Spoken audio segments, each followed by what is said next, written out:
IPL 2026 season కు ముందు అభిషేక్ శర్మకు అద్భుతమైన అవకాశం లభించింది. సన్ రైజర్స్ హైదరాబాద్ జట్టు రాబోయే ఐపీఎల్ సీజన్ లో కొన్ని మ్యాచ్లకు అతన్ని కెప్టెన్ గా నియమించింది. అయితే 2026 సీజన్ ఆరంభంలో అభిషేక్ శర్మ మంచి ప్రదర్శన చేశాడు. న్యూజిలాండ్ జట్టుతో జరిగిన సిరీస్ లో వరుసగా 2 అర్ధశతకాలు సాధించి ఆకట్టుకున్నాడు. కానీ ఆ తర్వాత జరిగిన ఐసీసీ టీ20 వరల్డ్ కప్ లో మాత్రం ఆశించినంత ప్రదర్శన చేయలేకపోయాడు. టీ20 వరల్డ్ కప్ గ్రూప్ దశలో వరుసగా 3 మ్యాచ్ల్లో డక్అవుట్ అవుతూ తీవ్రంగా నిరాశపరిచాడు. మొత్తం 8 మ్యాచ్ల్లో 141 పరుగులు మాత్రమే చేసి అందులో 2 హాఫ్ సెంచరీలు ఉన్నాయి. అయినప్పటికీ ఫైనల్ మ్యాచ్ లో అతను చేసిన ప్రదర్శన టీమిండియా విజయంలో కీలక పాత్ర పోషించాడు. కాగా 2024 సీజన్ లోనే అభిషేక్ శర్మకు ఐపీఎల్ లో గుర్తింపు వచ్చింది. అతను ఆస్ట్రేలియా ఓపెనర్ ట్రావిస్ హెడ్ తో కలిసి అద్భుతమైన ఓపెనింగ్ చేశాడు. ఈ ఇద్దరు పలుమార్లు సన్ రైజర్స్ హైదరాబాద్ జట్టుకు అద్భుతమైన ఆరంభం ఇచ్చారు. ఇదే ప్రదర్శనతో నేరుగా భారత జట్టులో అభిషేక్ శర్మ చోటు సంపాదించాడు. మొత్తంగా టీమిండియా తరపున మెయిన్ ఓపెనర్ గా ఫిక్స్ అయిపోయాడు. ఇకపోతే ఈ ఐపీఎల్ సీజన్ లో ఎస్ఆర్హెచ్ జట్టు రెగ్యులర్ కెప్టెన్ ప్యాట్ కమిన్స్ అందుబాటులో లేకపోవడంతో ఈ సీజన్ ప్రారంభ మ్యాచ్లకు అభిషేక్ శర్మకు నాయకత్వ బాధ్యతలను టీం యాజమాన్యం అప్పగించింది. పంజాబ్ కు చెందిన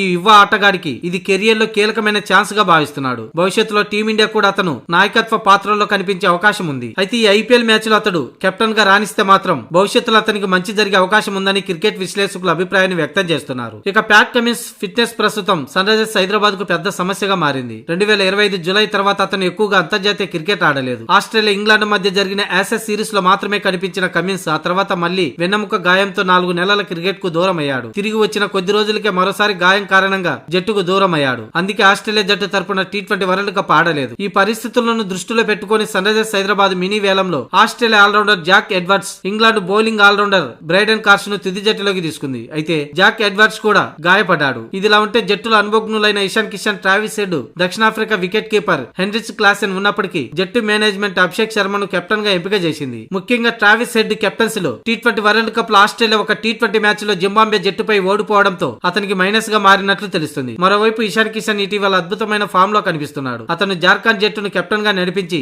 గత సీజన్ లో సయ్యద్ ముస్తక్ అలీ ట్రోఫీ టైటిల్ కూడా అందించాడు. అయినప్పటికీ జట్టు కోచ్ డానియల్ విటోరీ అలాగే మేనేజ్మెంట్ యువ ఆటగాడు అభిషేక్ శర్మపై నమ్మకం పెట్టుకుని జట్టు పగ్గాలు అందజేసింది. ఐపీఎల్ లో సన్ రైజర్స్ హైదరాబాద్ తమ తొలి మ్యాచ్ ఈ నెల 28న రాయల్ ఛాలెంజర్స్ బెంగళూరుతో తలపడనుంది.